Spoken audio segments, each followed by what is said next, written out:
Welcome to the Crypto Teacher. And guys, I come back with that video just to make you think.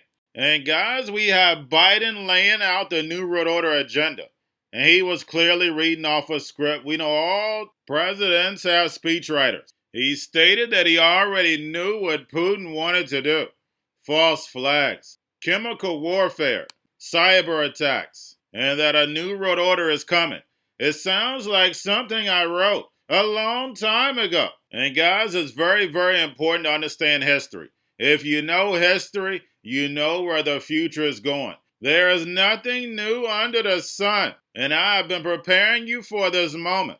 America is going to go through some of the worst times ever in history. They must destroy the American economy in order to bring in this digital transformation, where China is the new world order.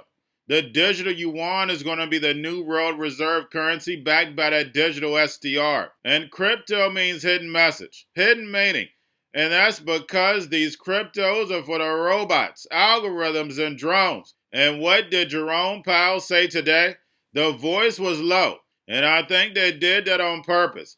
But the fact is, he said automation was coming. And that is a good thing. Get yourselves prepared, people. Those who are not listening to you, forget it. Remember, I told you this is the time you have to get in the lab. It's spring and summer where everybody's out enjoying themselves. You in the lab getting yourselves prepared. Because you're the one that's going to be calm, cool, and collected while the masses are running in the streets. And remember, the crypto teacher told you, because he knows. When it comes to the New World Order, it's all planned out. You have a wonderful day. We are at an inflection point, I believe, in the world economy. Not just the world economy, in the world. It occurs every 3 or 4 generations. As one of the top military people said to me in a secure meeting the other day, 60 million people died between 1900 and 1946. And since then, we established a liberal world order, and that hadn't happened in a long while. A lot of people dying, but nowhere near the chaos. And now is a time when things are shifting. There's going to be a new world order out there, and we've got to lead it. We've got to unite the rest of the free world in doing it. So anyway, asserting that we, America, have biological as well as chemical weapons in Europe, simply not true. I guarantee you. They're also suggesting that Ukraine has biological and chemical weapons in Ukraine. That's a clear sign he's considering using both of those. He's already used chemical weapons in the past, and we should be careful what's about to come. He knows there'll be severe consequences because of the United NATO front, but the point is, it's real. And what I want to mention very quickly with you all is one of the tools he's most likely to use, in my view, in our view, is a cyber attack. They have a very sophisticated cyber capability. I've had, as they say in southern Delaware, where they are very religious, we've had an altar call, he and I, on this issue. We've had a long conversation about if he uses it, what would be the consequence. But the point is that he has a capability. He hasn't used it yet. But it's part of his playbook. And I've warned about the potential for Russian conduct to malicious cyber activity in response to the cost we'd impose with our allies and partners on the world.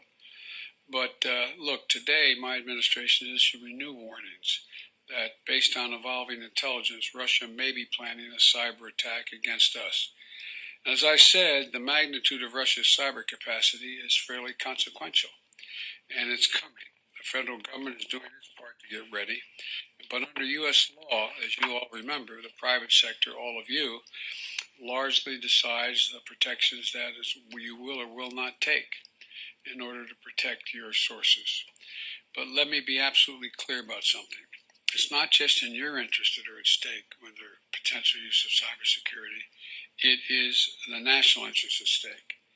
And I would respectfully suggest it's a patriotic obligation for you to invest as much as you can in making sure, and we will help in any way, that you have built up your technological capacity to deal with cyber attacks.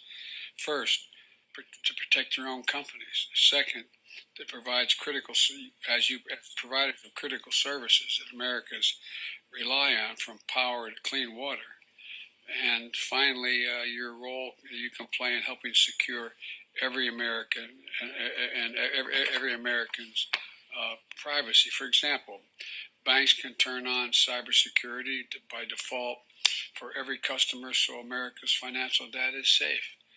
And we're prepared to help you, as I said, with any tools and expertise we possess if you're ready to do that. But it's your decision as to the steps you'll take and your responsibility to take them, not ours. Now we need level of productivity you're at will migrate back to the longer term trend over time. And longer term trend is what, 1.5% or something like that. So that's what most forecasts are made of. It's you can certainly make a case if you want to that with the labor shortage there'll be a lot of investment and the business will have to get done and there will be investment in automation to replace human labor or to complement human labor.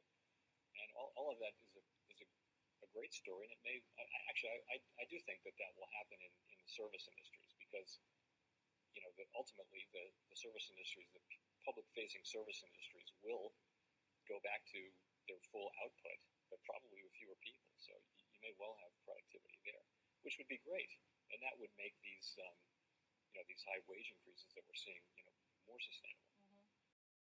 We're going to a different economy.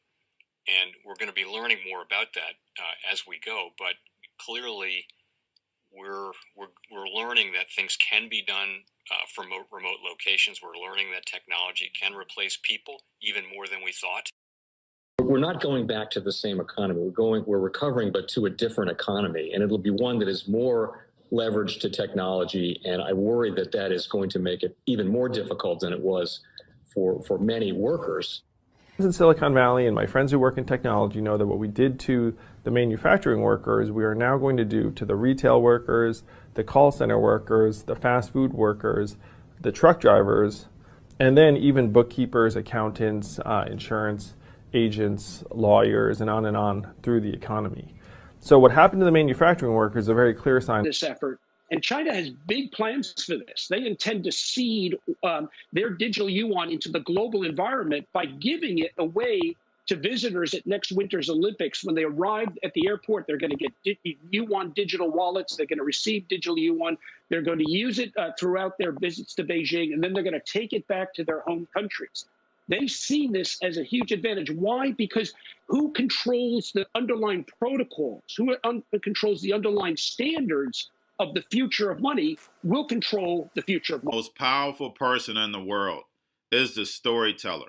The storyteller sets the vision, values, and agenda of an entire generation to come. Steve Jobs. And guys, I truly believe in this. When you look at the New World Order, they're the storytellers. And that's the reason why I wrote my New World Order book. But guys, now it's time to change the current generation. And I wrote 3 kids' books. I love the Trinity because I understand the power that's in it. So I have 3 books. We have an opportunity to change the generation, to educate, not just me, but I want to show you that I take action on a daily basis. And I want you to take action on a daily basis. Whether it's your job, whether it's in your community, we have an opportunity right now to educate the masses. I posted this on my Twitter account. Please share, but this is a short clip of the 3 books. There's going to be a clothing line and action figures. Please get these books for your kids, nephews, cousins, friends, so therefore we can start the re-education now. Because as we see, the 4th Industrial Revolution foundation is definitely here. Robots, algorithms, drones, taking humanity out the picture. We have to re-educate. But let's get into the video. Part 1. King Joshua and Grandma Tam save the village. Part 2. King Joshua and Grandma Tam save New York from COVID 33. Part 3. King Joshua and Grandma Tam goes to China. It's mandatory to get part 1, part 2, and part 3 of this series. It's time to re-educate Generation Z.